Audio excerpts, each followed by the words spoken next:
I think we just need to make sure that we include Jesus Christ when we're going through that journey.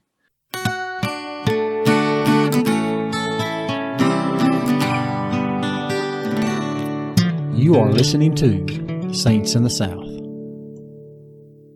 Hi, welcome everyone. This is season 2, episode 79. We are Saints in the South, representing saints everywhere, and we are your source for gospel growth and good times. Whether you're watching on YouTube or listening on your favorite podcast platform, go ahead and hit that subscribe button. Be sure to leave us a review and a rating. You can do that on our website, saintsinthesouth.com, and you can also catch us on Facebook, Twitter, and Instagram, all at Saints in the South. This week, we are in sections 77 through 80. I will lead you along. And we don't have Uncle Andrew here with us today to give us a historical background, so I'll do my best to fill his shoes. So in February, mid-February is when the vision was given, right. Section 76, last week's. Well, we're now in March, and Joseph has continued his translation of the scriptures, and that's where section 77 comes into play. It's the revelation given on St. John concerning the book of Revelation in the New Testament. And then section 78, again, in March, half a month or so after the vision. And we're at less than 2 years after the Church of Jesus Christ was restored. It had grown to over 2,000 members, and it was spreading quickly. And in March 1832, Joseph Smith met with other church leaders to discuss church business. 1, the need to publish revelations. 2, the need to purchase land to gather on. And 3, the need to care for the poor. So they form a united firm there, and then section 79 and 80, a couple of brethren are called to go and serve missions. So we'll go ahead and jump in section 77.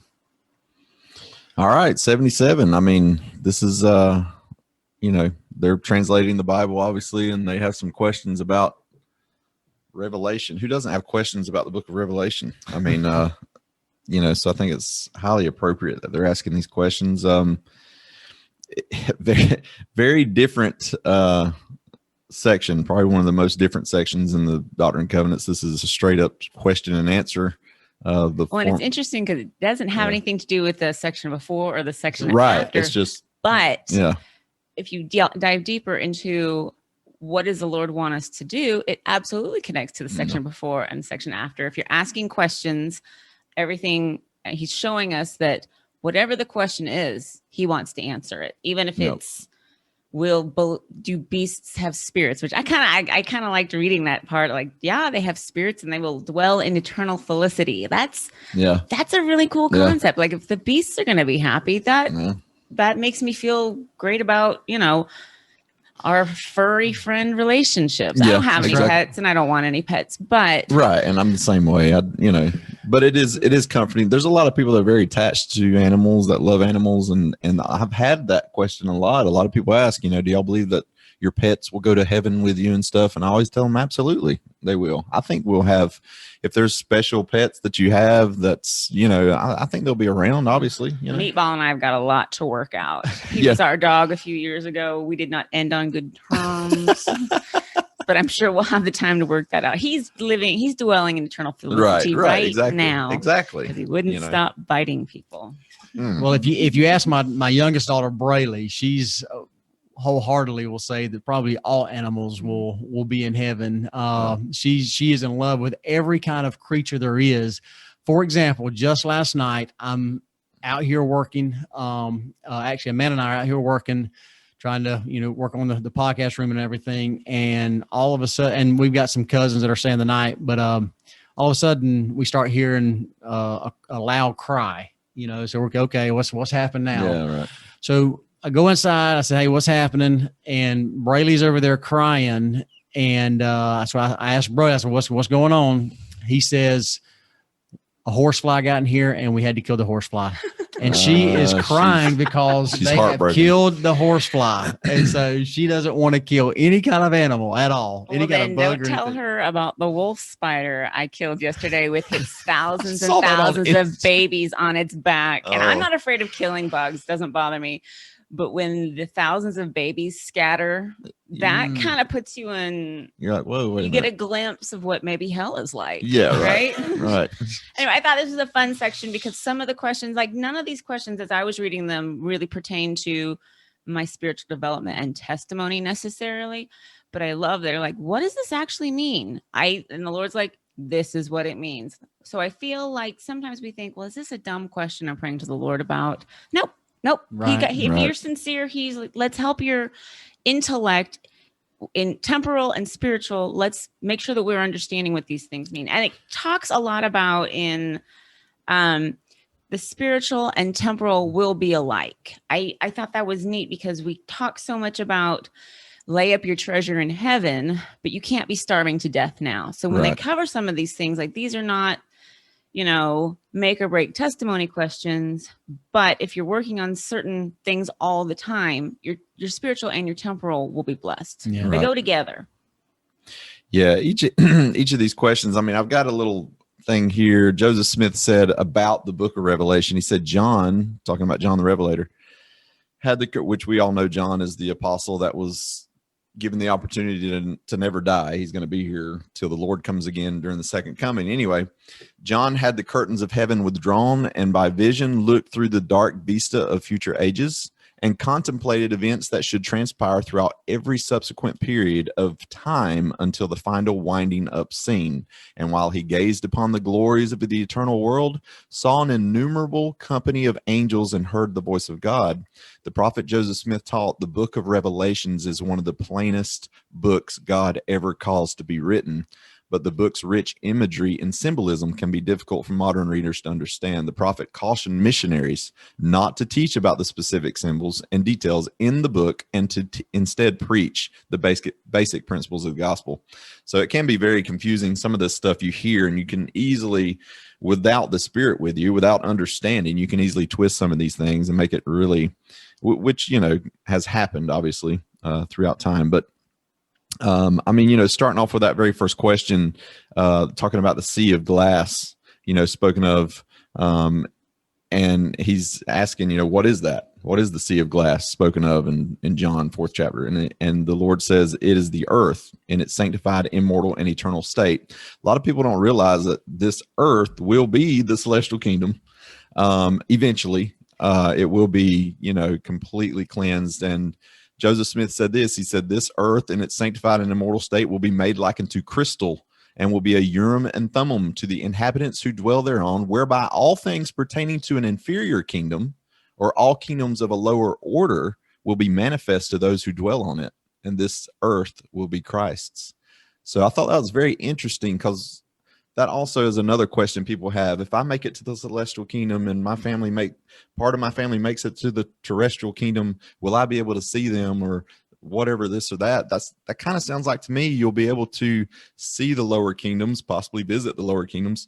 However, I've always heard you can't go up. You can't go visit up, but you can possibly visit down. I don't know if that makes, it's a poor way to say it, but anyway, that kind of sounds that way. It sounds kind of cool, I also like section 77 is not a complete interpretation of the book. Mm-hmm. It is a key, and a key is a very small part of a house. Yeah, exactly. And I think of the Rosetta Stone. It's just a fraction of language, but it actually unlocked so much more simply because some of the basic concepts of language were laid out that you don't need a ton to learn a lot, I guess is what I'm saying. I think sometimes you just need, do you understand what this concept means? Now apply this concept to everything. And back to talking about spiritual and temporal in verse 2, that which is spiritual being in the likeness of that which is temporal, and that which is temporal is in the likeness of that which is spiritual. I think a lot about when LDS people are asked, do you believe you'll be like God? Now we're like, heck yeah, I believe that, because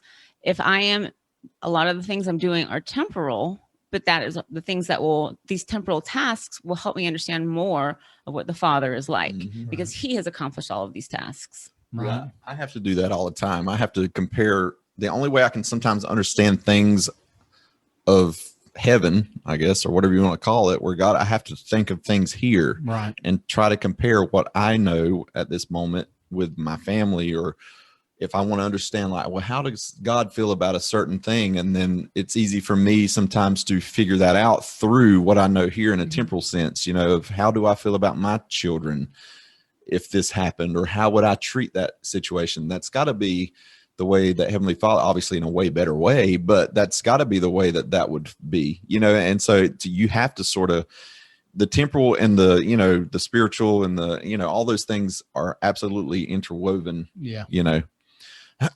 There's a really great talk by Neil A. Maxwell. I want to say it's from 1994, and it's about work and how the Lord has done all the work, and he wants us to learn the work. And if we take those experiences away from our children, we are robbing them from the experiencing of being more like God. And I just thought, because we want to protect our children from hard things.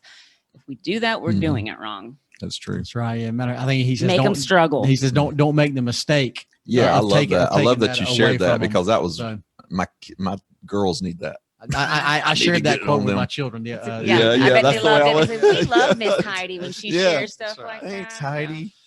One of the questions that I really enjoyed, and it's always kind of intrigued me, but about the age, ask what do the seals mean, and it references the the age of the earth in verse 7.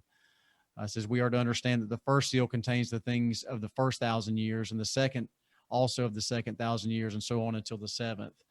And so it talks about the earth being approximately 7,000 years old, and I've always had a hard time understanding that whenever you have the carbon dating and everything, the dinosaurs and so forth. And the only thing I can just imagine is, as far as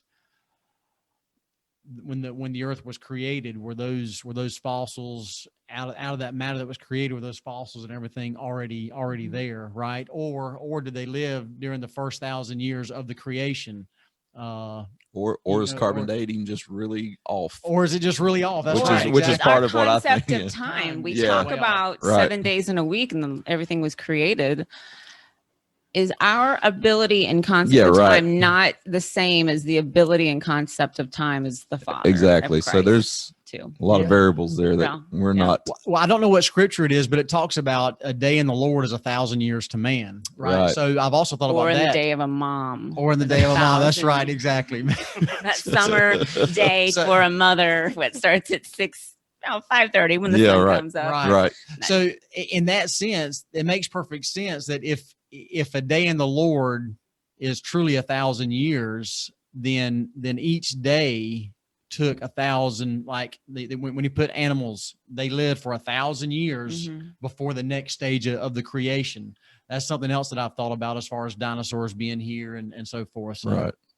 I'm excited about dinosaurs, though. I think they're great. Yeah, that would be my section 77 question. If I was to have my own section, it'd be like, let's talk about dinosaurs, Lord. Yeah. Like, when was this? Give me some stuff on that.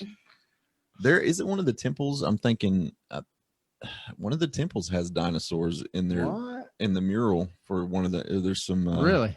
What was that? It's one in. You Google that and report back. That's right. I haven't ever heard that one. Yeah, I'm gonna Google it now. Continue on. I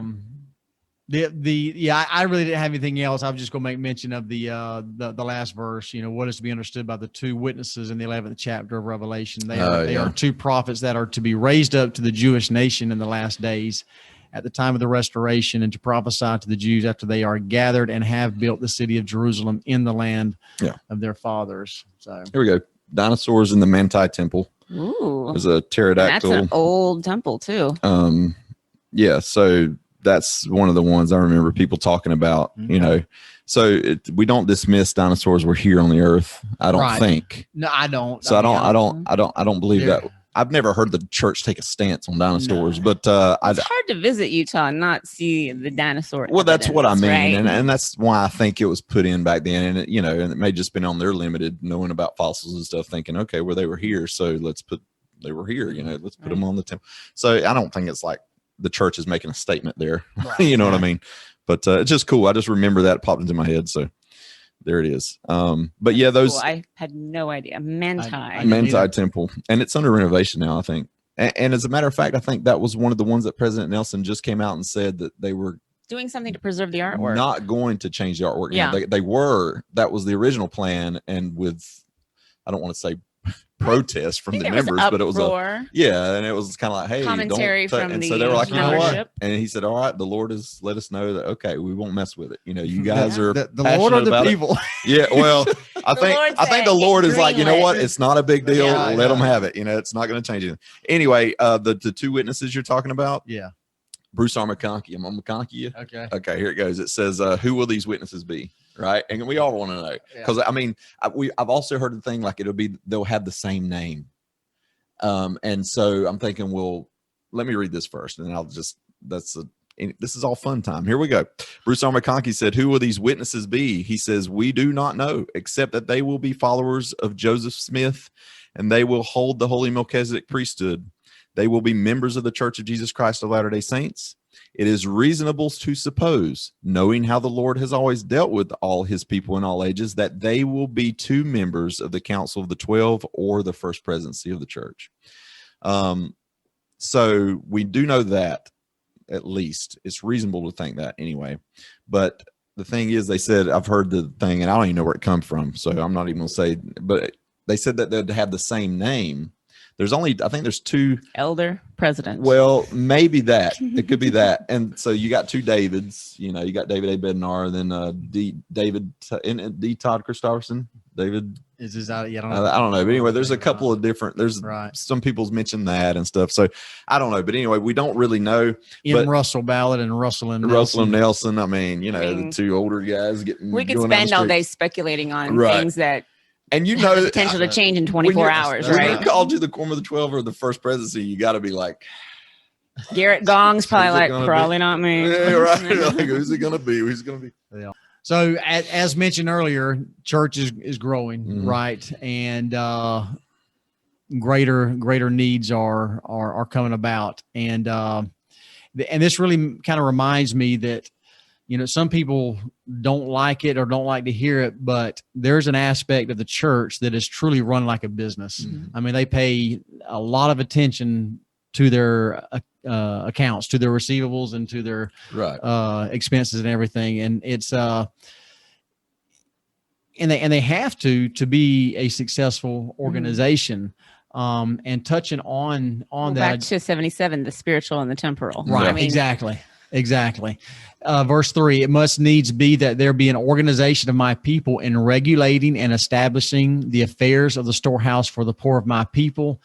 Verses 5 and 6, if ye are not equal in earthly things, ye cannot be equal in heavenly things. And then there was verse 14, that you may stand independent above all of the creatures beneath the celestial world. So being set apart, being self-sustaining, and not having to rely. In the beginning, they have a hard time remaining independent, as we'll discuss. Even up through the 1960s, maybe that's a little too late, 50s and 40s, there was a lot of figuring out, like, how do we be self-sufficient? How do we have great control of our finances? I think now the church, I don't worry at all about the church financially, right? I still turn off all the lights because that's who I am. But I feel like that wasn't like a one-time deal of figure out how to do finances. I mean, it's like 100 years of work to get to the point where the church felt like, now we're cooking with gas and we can build on that. Right. I think that's with people too. I don't know anybody except for my husband who is great with money and pie charts naturally. Like, I know there are people, but I think most of us have situations where I didn't do that great, but I learned something from that. Like, we've owned, I think we're on our 5th house now that we've owned. We've moved a lot. So, and some of those houses we lost money on. We lost a lot of money on a couple of them because we sold one in 2009 when the market totally tanked. It was an awful year to sell a house. And then other ones we've made some good money on. I don't think that is reflective of our spirituality. I think that's reflective of the lessons the Lord wants us to adapt to and learn. And those temporal lessons, I think this whole united firm, like, there are a lot of temporal lessons that feed into spiritual lessons in the whole united firm section. Right. What you got? You got some Newell K. Whitney background here? I sure love Newell K. Whitney. Go for it, because I was so excited by this whole thing you're about to read. Yeah, so Newell K. Whitney, he was the second bishop of the church, and he was a very prominent businessman. And there were, I guess, the individuals that were a part of the United firm. Sidney Rigdon, Oliver Cowdery, Joseph Smith, Newell K. Whitney. And in reading on the history of this United firm, it lasted for about 2 years. And it was not, ended up not being very successful. And they ended up getting into actually a lot of debt to Newell K. Whitney. $3,600 actually was owed to Newell K. Whitney, which is a lot of money. Right. Especially, I mean, it's a lot of money now, but even more so back then. But it says after about 2 years, it says, now after 2 tumultuous years, the United firm was to be dissolved. Joseph said it was the will of the Lord that the accounts be balanced in full without any value received. Whitney declared, Whitney then said that he would do what Joseph asked. Which is huge. Yeah. I mean, money creates a lot of problems, especially when you're in close relationships with people. There's numerous times that relationships have been destroyed because of finances and money and everything. What do they say? Don't do business with friends because you won't be friends and family. Yeah. That's right. True. Yeah, it it's really tough. is. And it's then very Newell tough. K. and that same article you're reading, Newell K. Whitney's participation in the United firm left him with increased indebtedness, but he never showed any bitterness towards Joseph Smith or the Lord. I'm not that great. True. That's true humility. Very commendable. Like, he saw this process, this event for what it was. Yeah. I get mad when I would get $20 back, right? Yeah, right.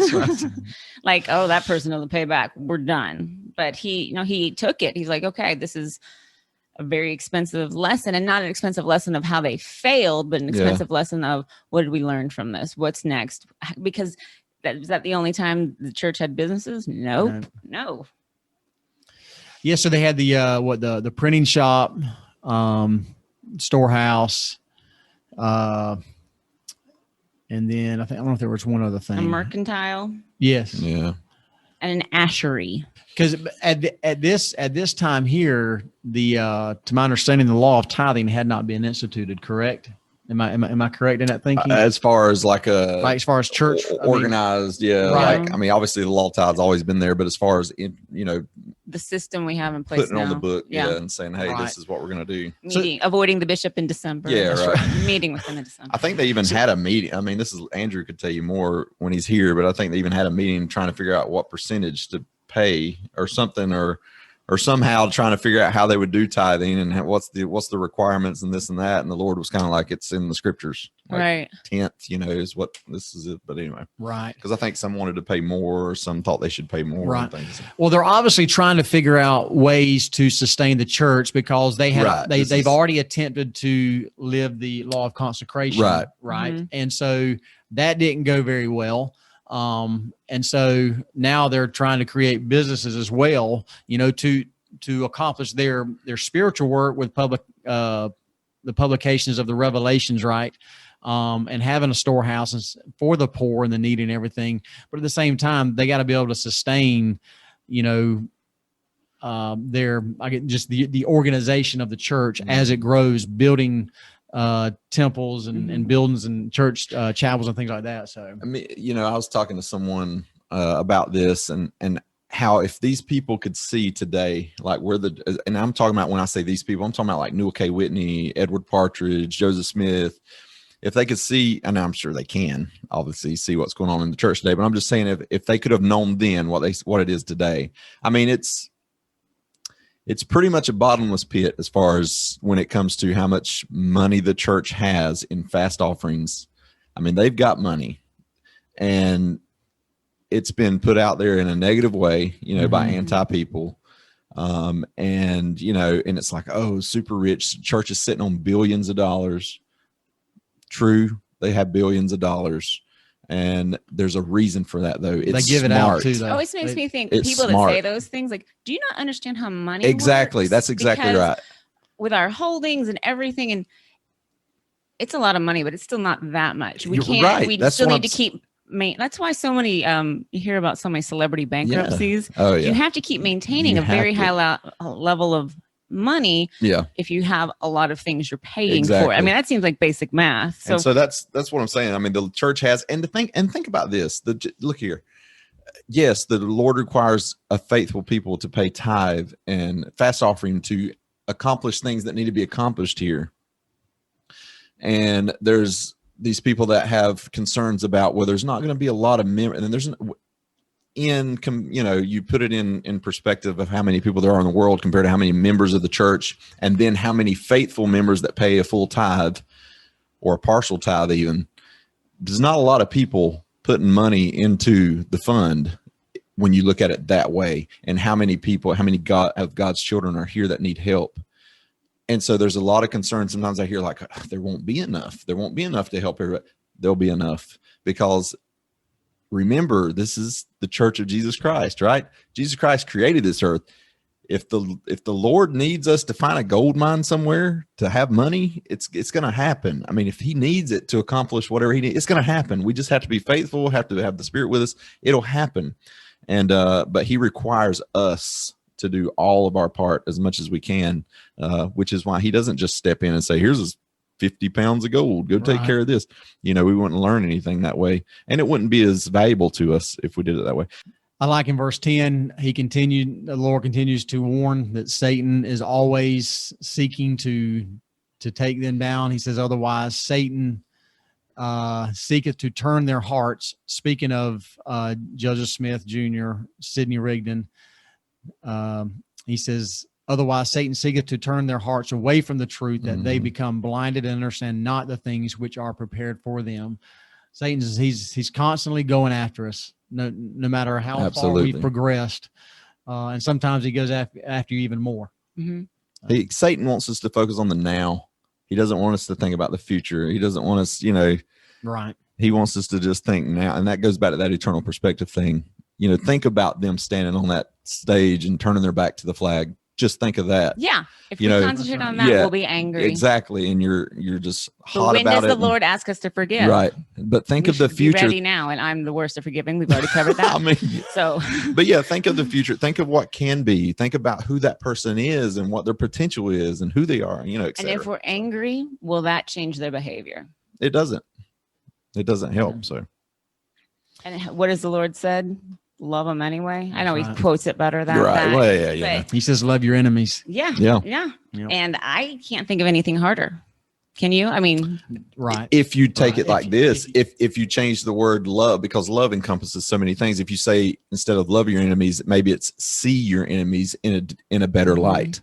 Maybe that is part of what he's talking about when he says love your enemy. It's very hard to love someone that's coming after you with a knife. I mean, I know that's an image that everybody thinks about, right? But maybe it's that thing of, after everything has settled, usually in the heat of the moment, you got to defend yourself and things. But what I'm getting to is, when I'm talking about enemies, or thinking about these people that do these things that we don't like, we consider enemies, or enemies to the nation or to the whatever. But think about them in a different light, and that leads to loving them. I don't think the Lord says flip the switch and start loving them. I think he's just saying, hey, start bending yourself to accepting these people for who they truly are. And you know what I mean? I think an example of what you're talking about is, rather than jump on this athlete that has chosen to disrespect the flag and the American way and everything, versus doing that, say, why open up a conversation? Why are you doing that? What's the purpose behind that? What are your grievances? Exactly. What are we missing? Or what would the Good Samaritan do? Yeah. If that person was in need, we need to show up. Yeah, exactly. I think so many of our actions are based on a need that maybe we're not articulating well. And we don't have to. We need to dispel the myth that means that we accept what they did. Yeah. Right. And I think that's what a lot of people are afraid of. If we start to show compassion towards these people, does not mean that people want to say Jesus accepted everyone. Well, he kind of didn't when he was here. He didn't accept the sins that they had, but he showed compassion to them. Doesn't mean that he was like, oh, y'all are good, you can do whatever. When he died on the cross, and rose again and suffered in the garden. Exactly. He was actually accepting their sins so that we can make them better. Exactly. But we don't have to put that correlation together that we accept what they did as right or as good when we take these people that, you know, and try to show love towards them or compassion or befriend them or whatever. I think it's more about the person than it is their actions, right? And it should be. So, and that's the way Jesus was. He was about the person, not their actions. He wanted them, if they needed to change and do better, yeah, absolutely. But, you know, so. Yeah.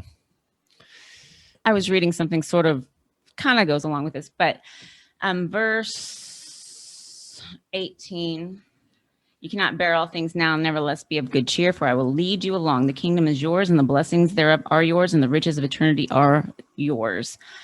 There are so many roadblocks and bumps on the road to the information the Lord wants us to have. He hasn't revealed everything yet.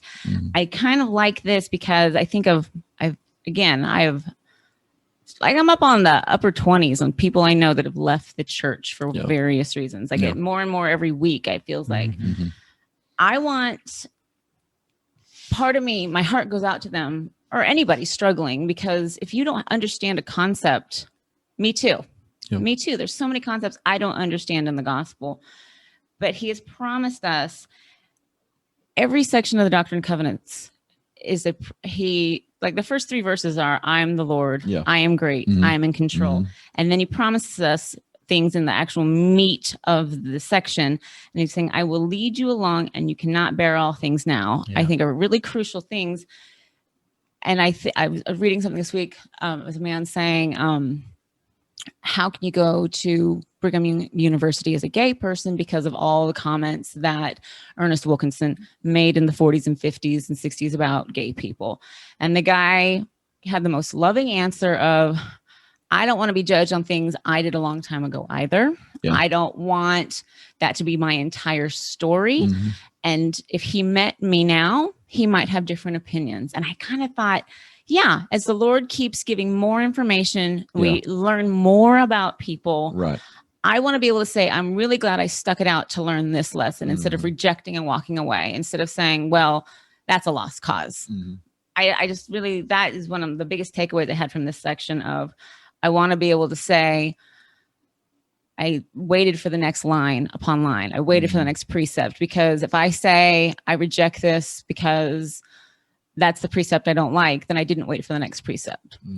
I love that. I love that scripture there that you mentioned, Heidi. And the Lord acknowledges that you cannot bear all things right now, so don't try to.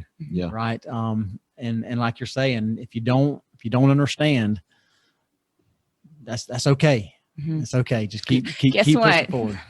We're all in the same boat. That's right. He's probably like, y'all don't have a clue of how little you understand. Exactly. That's right. And we take that same approach, just like you're saying, Heidi, that same approach we talk about with loving our enemies. Sometimes our enemy can be something we hear in the church or something we think, oh, that's totally, that don't sound right to me. That's not good. Or I'm not, don't run away from it or completely just exit out of your life. You try to understand it. You talk to it.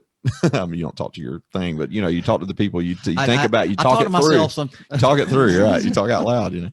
But that's what I'm saying. Don't just completely shut down and really sometimes you just got to step out of the situation, step back, and go, oh yeah, we're here in a test and we're learning, and the plan of salvation, Jesus Christ. You know what I'm saying? And just hold on. Who was it? Uchtdorf that said, hold on to those. What did he say? The simple things, the things that you know to be true, hold on to those things.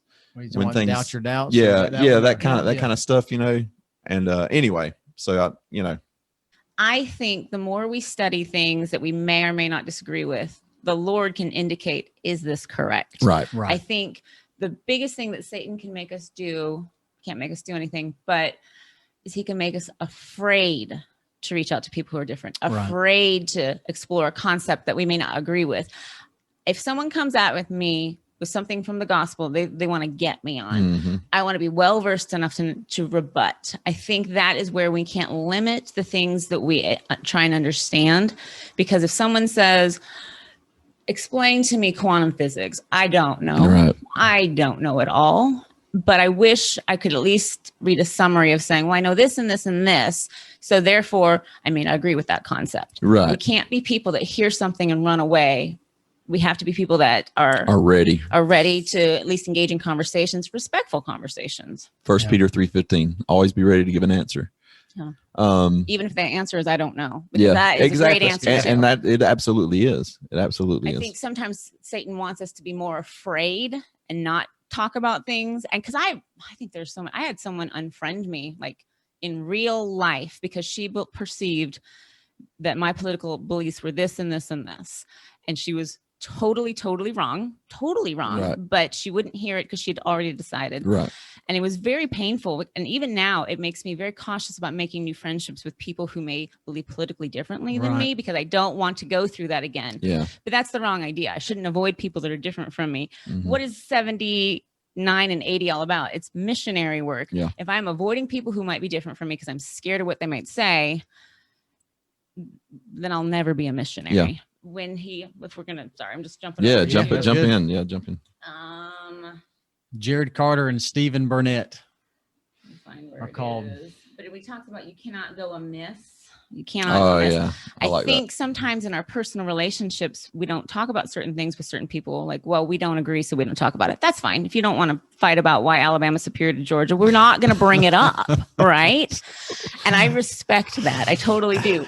But I also think the Lord is saying, but those are still people you can be friends with in other aspects, right? You can have children we're with a man who's a Georgia now. fan, right? We're proof of it right now. That's Two Georgia fans and an Alabama fan, and we're all walking friends. to a bar, We're walking to a podcast, and this happens. So I think we can't be afraid of, there are no perfect converts, and the real issue is if you judge someone to be non-potential convert material because of, I think a lot of people say, oh, all the LDS people are Republicans. That's not true. But if you have that attitude in your missionary work, you're going to miss out a huge chunk of people who need to hear the gospel. Right. And not only if you consider yourself a Republican or a Democrat or an independent or a libertarian, just because you consider yourself that way doesn't mean you hold all the same political There's beliefs. no cookie cutter political belief. There is no, exactly. Yeah, right. So, right.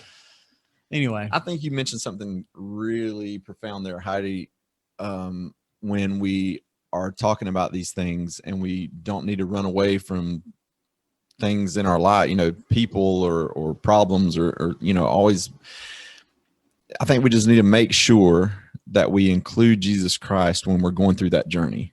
If he's not with us, we know what can happen. We've seen it. We've seen people leave the church. We've seen, things happen where they have questions and that's great. But they don't, I'm afraid that they don't include their Heavenly Father and Jesus Christ in these things, in these questions they have, and they don't include them. If they would, I think the Spirit could be that much closer to them to touch them, to help guide them. Because it can be very, there are some things in the church that a lot of people struggle with. And, that's the reason a lot of them leave. If you look at all of the, we are in a political hotbed, and I think we always will be till the Savior comes again. I think it's going to continuously progress in my mind, So. But I think if we look at anything that is happening politically, because it does affect us in our religious lives, which I think if we see things that say, well, I don't see Jesus Christ in that, isn't that the easiest litmus test of whether something's worth exploring? Yeah. I think so many things, if we're just, how many headlines do you see? Local lady slams opposing political party, totally dismantles them. I'm like, okay, fine, but that's just one thing. Is the Lord in dismantling other people? Yeah. No, he's in building them up. You can disagree and still build someone up in other aspects of their life. Yeah, that was what I loved about a couple of weeks ago when Joseph and them were told to stop translating and go address the criticisms that they were facing and everything. He didn't go and He went and taught doctrine. He went and taught the gospel versus jumping back on them personally, Right. and everything. So, And insulting someone personally is the easy way out. Yeah, right. That's right. That means you don't have anything of true content to say. Well, you can see Satan's tactic in that was for the Ezra Booth. We're talking about Ezra Booth then. Ezra Booth went out in a public way and started slandering Joseph Smith, the church, etc. That's Satan's tactic. The Lord's tactic was go out, preach truth, preach pure doctrine, and encounter, have a meeting with Ezra Booth, and have a meeting with them personally and talk things through. That's the proper way. So you're talking about which one do we see Christ in? Mm-hmm. Yeah. Pretty obvious, that's the way it should be done. And so 79 verse 2, and I will send upon him the comforter, which shall teach him the truth and the way which he shall go. Right. We can use that in every conversation that we have. If you have Exactly. the comforter with you, exactly, you'll see things clearly. Hopefully you'll respond calmly, which I'm bad at, but with that verse, I'll share a little experience that Jared Carter had here in reading some of his journals there. It just reminded me of being on my mission where my companion and I, we would literally pick a neighborhood, but pray about which neighborhood to go and track and everything. And then not only would we pick a neighborhood, we would pray about which street to go down, right, and which house to knock on and so forth. And it mentioned here Jared Carter was kind of experiencing before he was leaving on another mission or after being in a certain town, he prayed about which way to go. And it was in the middle of the winter, heavy storms and everything. And so after praying, he picked a particular way to travel. And then he ended up coming across his brother and found him. And it said, which ended up saving him like 50 miles of travel and everything. So just a small example of continually seeking after the Spirit and seeking figuring out what the Lord wants us to do. Jared Carter, you might think, just one of them insignificant, just another missionary guy they're talking about here. Obviously, he's got a section dedicated to him, a little bit more than me. I don't have one. But anyway, but Jared Carter went on to, he says, the Lord has permitted me to administer the gospel to 79 souls. And one of those souls was John Tanner. And I don't know if anybody's ever read the story of John Tanner, who he was. I think there's a video on YouTube about John Tanner's little documentary. It's like 20 minutes or something. I don't remember, but amazing man, unbelievable. I think he's one of the, he donated more money to the church. I don't know if he surpassed David Whitmer. I mean, what was his name? Was it Martin Harris? That's what I meant. Martin Harris gave a lot of money for the book. I don't know if he surpassed him or not, but he gave anyway. He is the one that donated thousands of dollars to pay the debt on the Kirtland Temple site. Joseph Smith approached him. The prophet of the Lord approached him in a humble way and says, I need your monetary assistance. And he, without hesitation, what do you need? And he gave it to him. And it was just, and never, ever looked for that in return. He never, but Joseph Smith did repay him eventually. But anyway, so that my thought as you said that is, will I ever be that humble? I know. Right. Yeah. I hope, but it's cloudy. Yeah. Forecast is, and I think that's why good. I think that's why these stories are here, is to show that it can be done. It can be done. When we talk about that again, we are equal in the eyes of the Lord. So you are equal to John Tanner in the way that you are deity. You're a daughter of his. I can so respond your capacity equal, is there. with equal faith. Right. Will I respond with equal faith? Exactly. Yeah, so good. that's, I don't know. Very good. I really want a pool. All right. Y'all have anything else? I think we covered it. I don't know. These are interesting sections because I feel like there's not a ton of continuity naturally. Like this leads into this and this leads into this. But I think there's a lot of notes in each of these sections that can be played together and make a beautiful song. Yeah. Now, I've got notes from something else on here I thought it would come in handy, but I don't think it applies to this. It was actually, it doesn't apply to this. I was mad about something, and then I had this. Right. It was like, that's when the writing gets like this. In my studying of other things, like I'm trying to think, how can I be an ally to people I disagree with? That was something I really was thinking a lot about as I find there are more and more people I disagree with, Right. which no one's as smart as me. So I guess that's Right. why. But so yesterday, I read something about if we don't keep the commandments out of free will, then we've lost our agency. We can't keep the commandments out of obligation. So that's been in my head a lot because I think sometimes we do keep the commandments out of obligation. And I had something happen to me yesterday where I helped one of my friends get their son or their nephew to a swim team and all this stuff. And then she shows up with an extra kid that I hadn't planned on watching. And she was kind of like, can this person stay too? And I was like, I want to say no. This is already more than I can handle right now. But I said yes out of obligation. And I felt like my free will had been taken away because I said yes out of obligation. And I know that's all a part of healthy boundaries. But when you're on the spot, sometimes your boundaries go out the window because you're just like, well, we got to get to the next section of my life, right? Anyway, so it just compounded and compounded and compounded. So I was in a really bad mood yesterday about things that don't actually anger me. But it made me think a lot about we have to keep the commandments out of our free will because obligation doesn't have the same fruit. I still helped out. I was mad all day. I threw a few things that no one saw me throw.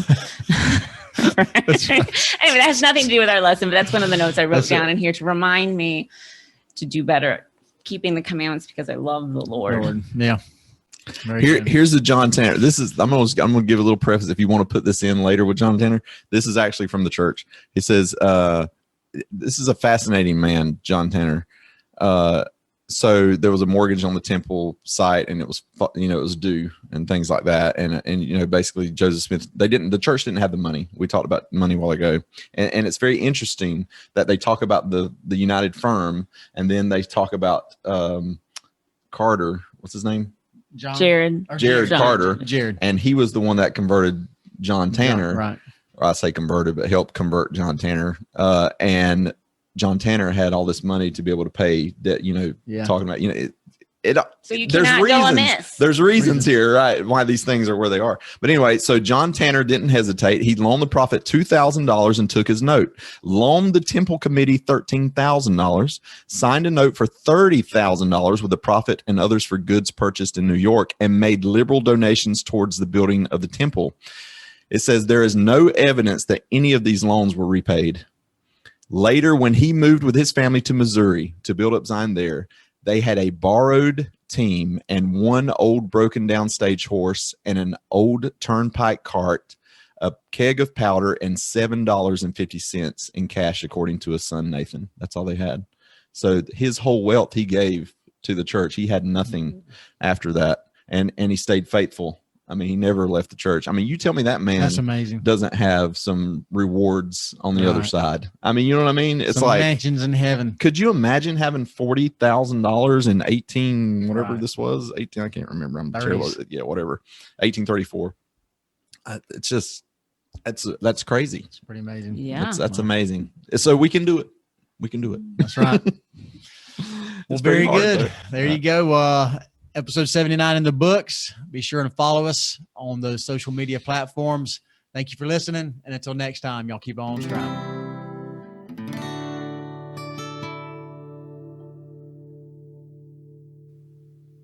Cool beans, man.